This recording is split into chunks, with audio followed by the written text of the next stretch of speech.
previously allowed. Exactly. Should you control your tendency to rush at everything impetuously and truly open your eyes, you might be able to see and understand an example standing before you. Pause as Sam looks at Ezekiel. You're right, Zeke. I know what you've been through. You do not, Samuel, but never mind that. We must prepare to counter the sheriff's next move. You hold the discovered claim to the gold, and being the first to claim where the gold is found, you hold a special position. Did you take stock of your surroundings, landmarks, idiosyncrasies of the terrain, and did you conceal your glory hole with brush and the like? I know pretty much where it is. But did you mark the claim with rocks or sticks or some other such marker? Sam nods yes. Well, I suggest you register this claim post haste. But since the sheriff has his fingers into everything and his eyes in all corners of this town, the notice of that claim will bring his unwanted attention down in your head even more so than it is already. Suddenly we see Lisa Littlebear. She moves up to Sam, kisses him, and threads her arm through his. It seems as though the news has spread far and wide, Samuel. You are the man of the hour, the toast of the town. Perhaps your strategy should be to remain so, in the limelight, under the full glare of publicity and acclaim. Well, I could get used to this. Lisa Littlebear kisses his neck gently and giggles. I have thought this over. I have chosen you, not because I trust you, but because you are easy to handle and you are a white man.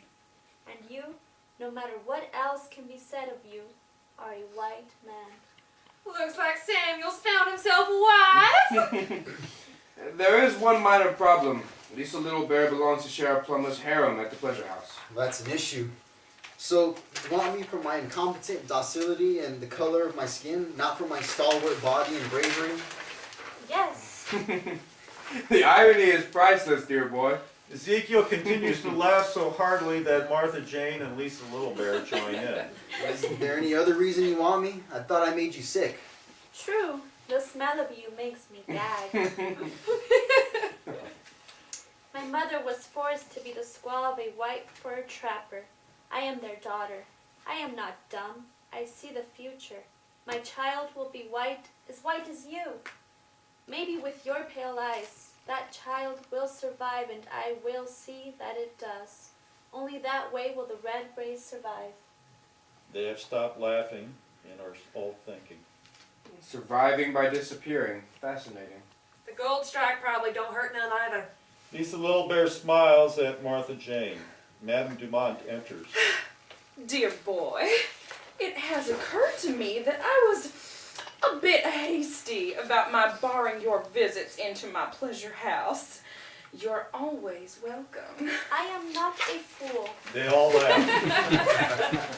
Scene 13, a pig and a poke. A few days later, morning. Sam and Lisa Littlebear are sleeping in the livery stable as Martha Jane and Ezekiel enter. Well, I see the two of you are setting up house in the stable. Ain't that sweet? Yes, how was the happy couple today? Sam gets up and Lisa Littlebear tries to get him to lie down again. Very funny. What do you hear? What do you know? Heard tell of two miners trying to find your glory hole were killed by Indians. One shot himself in the face by accident, one drowned in the river, and 3 are just plain missing. It happens with such a flash in the pan. None of them found Samuel's snake pit El Dorado, I trust. Nope, the rest of them straggled back to town, half starved. They have no provisions or even implements for digging. Ain't none of them have a lick of sense. The gold fever negates all common sense and experience. Sam, Ezekiel, and Martha Jane leave the stable and go outside. Sheriff Plummer enters with the Innocents and Ma Plummer. Gold fever has gripped this town again. What can I do for you, Sheriff? My business is with Samuel Wilson. Stand aside, you woolly-headed, swarthy son of Cain. I don't care for the way you talk to my friend. That is fact. Hey, dear boy, what more can one expect from a pig but a grunt? Madame Dumont said you're playing house with my property. She's a good earner, one of our best. You may be confused, Sheriff, since you are from the South, but slavery has been abolished. No longer can you own any person regardless of sex, color, or race. She's a free woman, just like me. Ha! What a child. Welcome to the real world, dearie. It is unfortunately true, but she does owe me a substantial debt that must be paid off in cash, gold, or services rendered. I keep all the account records myself. You enslave these poor women and they go into debt after you've addicted them to alcohol and opium. I'm proud of you, boy. Be that as it may, she does not belong to you, and the debt must be settled. She's no good to me shacked up here in this livery stable. Propose a settlement. If you wish to keep this whore, you must pay her debt. I won't owe you a plug nickel. Alright then, suit yourself. Take the whore. The innocents go in and grab Lisa Little Bear and drag her out with Sam trying to resist. Now, just a moment, Sheriff. I have a proposition for you. I'm listening. We have a fight. Winner gets the girl and $500. What? No. We will put up my man, Hal Fan, and you pick anyone. Your choice. No, let me fight. I can whoop any man. They fight. A wager. Bare knuckles, no rules. The little Chinaman. Sheriff Plummer looks at Maud Plummer as he laughs. She nods her head yes. Oh, you have a bet. And the girl stays put for now. Alright then, very well. In 3 weeks, we have the fight. The innocents throw Lisa Little Bear to the ground and they depart with the sheriff and Ma Plummer. Martha Jane runs to Lisa Little Bear to help her up. Zeke, how can you give away Lisa Little Bear my money like that? Profane is pretty scrawny. It is a sure thing, need not worry. Scene 14, a meager puppet. A few weeks later, early morning. Sam steps out of the livery to relieve himself and sees and hears Hal Fan, Madame Dumont, and Ezekiel are speaking in Chinese and French in an alleyway as Sam eavesdrops for a few minutes. Come out of the shadows, Samuel. Hal Fan takes this as a sign to leave. I'm sorry, So what prompted you to listen in on such a private conversation? I couldn't understand. Regardless, those large pink items you have defacing either side of your cranium seem to be itching for some information. You move me in mysterious ways, Zeke. It's hard to keep up with you. Do I not tell you everything eventually?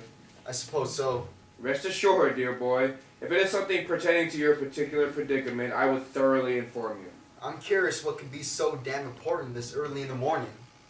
Hal Fan has a special interest in one of the whores in Madame Dumont's pleasure house.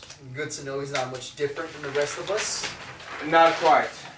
Hal Fan has been saving money to buy the young Chinese whore named Ling, who is his cousin. However, a complication has arisen. Let me guess. Sheriff Plummer. Let us speak in Norwegian. Actually, it appears that General Thomas Meagher fancies Ling and is in fact obsessed with this celestial demon to the point that he has made inquiries into purchasing her outright. The territorial governor wants to buy a whore? And this Mongolian maiden has him uncorked and willing to part with substantial amounts of money to obtain her. So why doesn't Hal Fan just outbid the governor? For the simple reason that the sheriff sees this possible transaction, if offered at a discount, as a lever to obtaining more power. Well, you will learn, dear boys, that politicians are more villainous than any villain. Their crimes are committed on the public's time and money.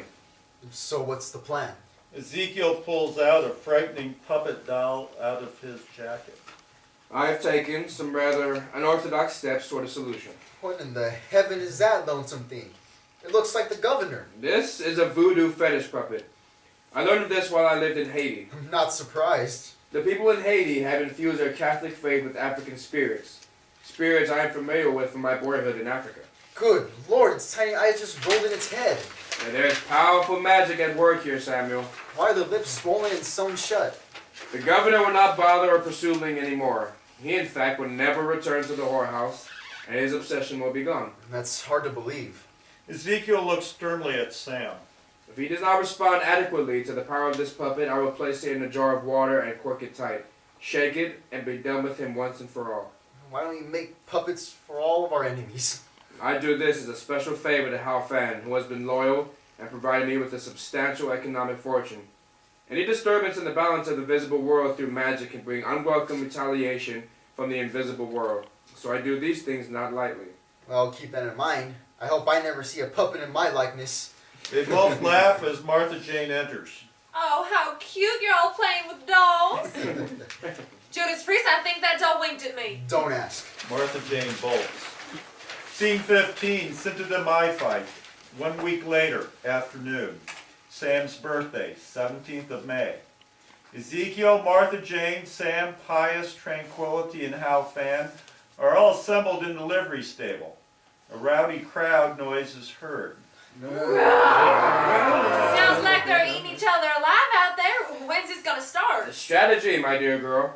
The longer they delay, the more the thirsty mob is freely imbibing. We hear gunshots and blood-curdling screams.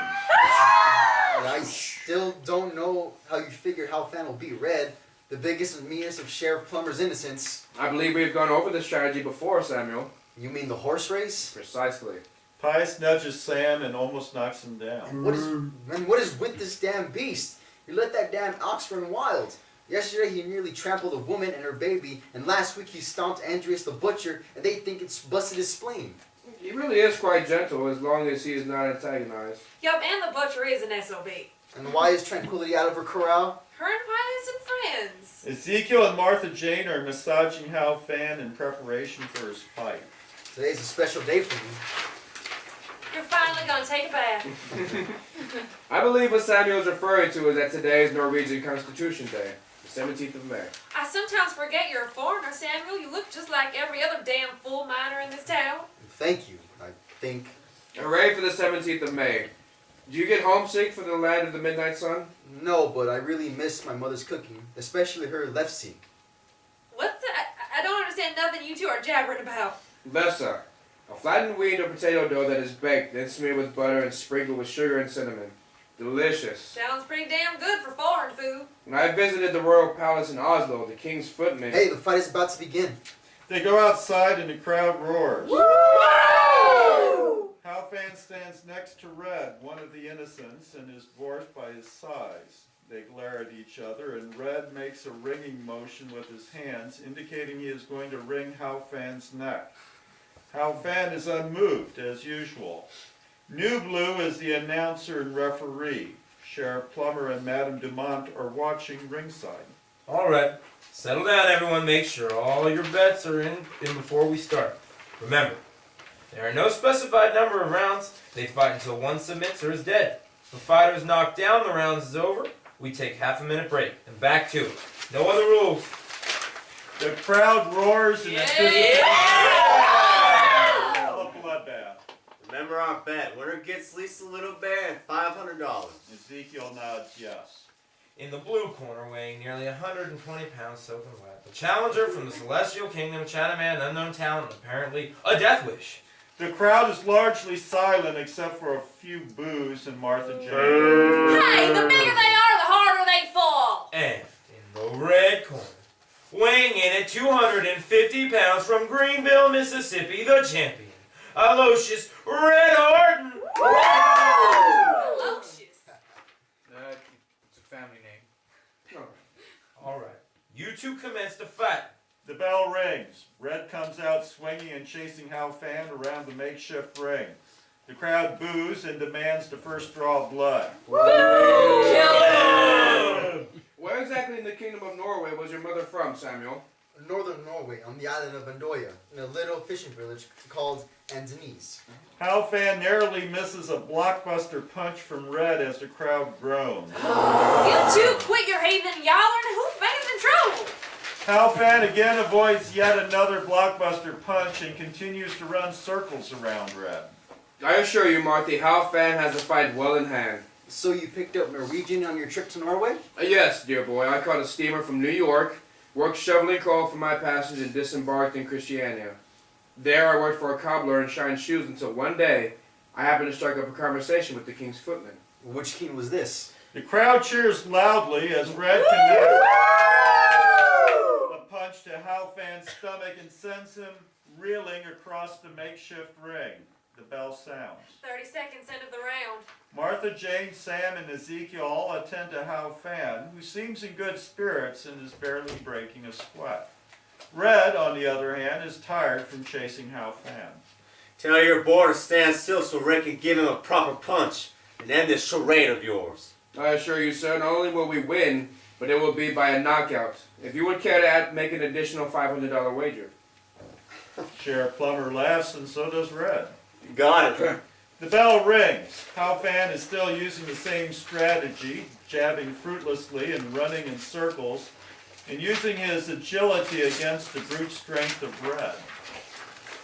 King Oscar I, quite intelligent, unusual for the royals of Europe who tend to be inbred and dim-witted. He also founded the Royal Norwegian Order of St. Olaf, giving his Norwegian kingdom its own order of chivalry. Martha would be happy to know that he was also in favor of greater equality of the sexes. I didn't know that. The crowd is yelling for blood. Yeah! landed another blow and sent Hao Fan reeling again to the ground by his corner. The bell rings, ending another round. He got in a few karate chops or whatever you call it, but Red didn't even feel it as far as I could tell. Eventually Red will get him good and then it's over.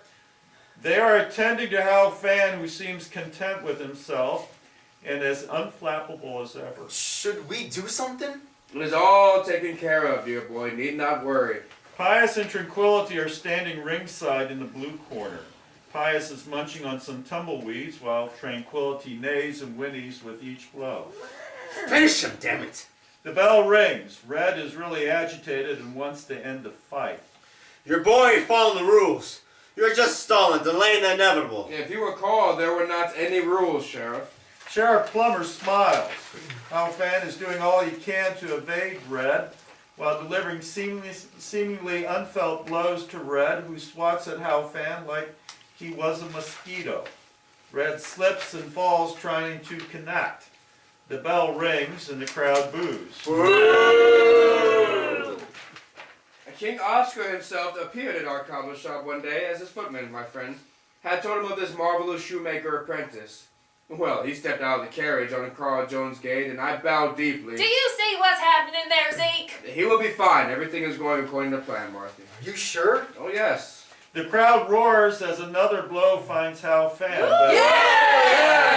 but he somehow stays on his feet and continues his evasive maneuvers. Where was I? Oh, yes. So I said, Your Majesty, as I bowed. He then asked if I could clean and repair his royal shoes. Apparently a thrifty as well as an intelligent man. Why, of course, Your Majesty, I said. So he sat in the cobbler shop and drank coffee as I worked on his royal red shoes. The crowd cheers as another blow is landed on Hao Fan, who miraculously stays on his feet. Unbelievable. I assure you, every word is true, my boy. No, the fight. How was Hao Fan taking this punishment? He was trained in martial arts of Kung Fu by the Shaolin priests back in his celestial kingdom. They are skilled in endurance and taking blows as well as delivering them. Life is about persevering as much as seizing the initiative in the attack. White grabs Hao Fan from ringside and takes a swing at him and knocks him over. Tranquility neighs in protest. The bell rings, signaling the end of the round and a 30-second break. Hey, that ain't fair! No rules, all's fair in this match, girlie. And I ain't your girlie. Each fighter returns to their respective corners. Red is very tired from punching and running after Hao Fan. Let me have that. My shawl? What for? Cool him down. Sheriff Plummer is fanning Red with Madame Dumont's red shawl. Suddenly, Pius is enraged. He sees the shawl. His normally placid nature is replaced by fighting fury, as if in the bull rings of Spain. Tranquility bucks and snorts in sympathy. Pius snorts and grunts loudly, then charges into the red corner as Sheriff Plummer and Madame Dumont run for their lives. And he throws the red shawl up in the air. The red shawl lands over Red's head. The crowd gasps. Pius aims directly for Red and knocks him over and out flat on his back. Ezekiel runs over to retrieve Pius, who has returned to calm. Now that's something you didn't see every day. I could not have predicted what just happened. Seems as though the red shawl brought out some latent fighting instincts in our bovine friend here. This was not our plan, but we should not deny a stroke of luck when it appears. In any event, the fight is over as Red is definitely knocked out. Sheriff Plummer checks on Red, then charges up to Ezekiel. Does not count as a knockout, in case you were wondering. To the contrary, indeed it is, Sheriff. No rules mean no rules. Bullshit. Listen, nigga, I ain't got loose this fight. My wager on this event is rigged. Of your design. The crowd grows silent. Since the days gone by when I received these, Reveals his whip marks by lifting his shirt. this badge of honor, these old scars, delivered by the whip of some thin-blooded son of dissolute and defeated South like you. I swore I would not take kindly to scurrilous racial epithets, or stand idly by. I should... Sam intervenes between the two men. You lost, Sheriff. You secession should be used to that by now. Hao Fan is still standing. Your man is out. End of story. Pay up. The crowd is hushed. Lisa Little Bear rushes up to Sam and hugs him. It might be the end of the fight, but not the end of the story. Sheriff Plummer stares at Lisa Little Bear, then back at Sam. He then smiles. This ain't settled. And you owe me for one red shawl. Tranquility nips at the sheriff and neighs. The sheriff makes a move to hit Tranquility, but Tyus moves toward him and grunts loudly. And the sheriff backs away. Martha Jane runs off for a minute, comes back with a telegram. Governor Mager's dead. He drowned in the Missouri River. Sam looks at Ezekiel, who smiles. Scene 16, the big sleep. The next day, mid-morning, Ezekiel's livery stable. Sam and Lisa Little Bear are in bed. I learned to like you a little. Well, that's a start. No more whorehouse. Only with you now. That's great. And no more opium, okay? Okay. Can we make a baby? Well, sure. Why not? Good. I think this is the happiest I've ever been in my life. Everything seems to be going my way. I'll be right back. Lisa Little Bear gets out of the bed and goes to the toilet and brings out a small opium pipe and lights it. We hear a gunshot and screaming outside. Then after a few moments, Lisa Little Bear collapses with a thud. Sam springs out of bed, runs to her, and cradles her in his arms. No! No! After a few moments, Ezekiel and Hal Fan run in. Another miner got shot out front, and what is it, dear boy? She's not breathing. Hal Fan runs over to Lisa Little Bear and checks on her. He looks at Sam, then at Ezekiel, then shakes his head. I am truly sorry, Samuel. She was fine just a while ago. Opium. What? Hal Fan smells the opium pipe. Poison. Opium? Poison? Ezekiel grabs the pipe, examines it, sniffs it. Seems as though someone wanted her dead, dear boy. Sheriff Plummer. I'll kill him. I'll kill him with my bare hands. Ezekiel tries to comfort Sam, who is overcome with both anger and grief. Wait, well, when? How? You're safe. Hal Fan takes the pipe and leaves. I'm sorry for your loss. Sam looks at Ezekiel. Scene 17, showdown shootout. The next day, mid-morning. Ezekiel's livery stable. Hal Fan, Ezekiel, and Sam are talking. Seems as though you've created quite an enemy in Sheriff Plummer. He's a murderer and a sore loser. He'll get what's coming to him. He has lost a wager or two to me before, so this is something beyond that. With Lisa gone, what do I have to live for? Revenge to live for. Hal Fan pats Sam on the back. Hal Fan has informed me that the murderous miscreant mob, known as the Innocents, have been instructed to arrange your untimely demise or worse. Hal Fan makes a throat-cutting motion. Worse? One can only imagine. Seems as though Ma Plummer believes you are some sort of bad luck omen for her son. Things have not gone his way since your arrival. I'm not leaving. Not until he's dead. Understood. Her too. Understood, dear boy. It has come to my attention that he has information on the whereabouts of my family. He wants to meet... Sounds like a trap, Zeke. Don't meet him. Likely. However, he has summoned you, not me, for a meeting this very day. Martha Jane enters. Howdy. And where have you been, Martha? She just arrived this morning as we shared a magnificent breakfast together as she regaled me with tales of Wild Bill. And how is your famous gunfighter? They don't call him Wild Bill for nothing, I assure you. Why haven't we met him? Some elements in this town would like nothing better than to see Wild Bill in a hangman's noose or filled with lead. You'll meet him soon, I reckon. Back to this meeting with the sheriff. Meeting? Did I say meeting? Yes. Well, showdown or shootout might be a better word. Showdown? Shootout? With guns, you mean? Why, sure with guns. What kind of shootout don't have guns? Now that Martha has returned, her services could come in quite handy in terms of your countervailing strategy. How so? As a gunfighter? Yeehaw! Actually, I was thinking of something that utilizes your more delicate predilections. Hal Fan whispers something into Ezekiel's ear, then leaves smiling at Sam. Ah yes, Hal Fan reminds me that this aforementioned meeting, showdown, Shootout. should be happening within the hour. Within the hour, I want to kill him, but I'm not a gunfighter. Fear not, dear boy. Well, he doesn't seem like a gunfighter either, so maybe I have a chance? He's a crack shot, and his mother will probably be drawing a bead on you, too. Time is of the essence to formulate our plan. Where did Hal Fan take off to? He's taking bets on the outcome of your meeting, showdown, with the sheriff. He says the odds on your survival rate are... Don't tell me the odds. Fair enough. Should I perch on yonder hotel balcony, Zeke? I'd have a clear shot. I think not. The sheriff is likely to have that spot secured by one of the innocents. They all take pause. I have no alternative approach to this dilemma. From what I'm hearing, it sounds like the plan is I get shot. Nonsense. I shall return in but a moment, dear boy. Ezekiel moves quickly to his stable. Now where is he going? Don't rightly know. Ezekiel returns with Madame Dumont and a set of 6 guns and a resplendent formal gown that he hands to Martha Jane. That's our plan? Have Calamity Jane wear that frilly get-up? Good Lord. I'm going to a shootout in a dress. Not just any dress, my dear. It is my finest gown. Men simply can't resist a woman in this gown.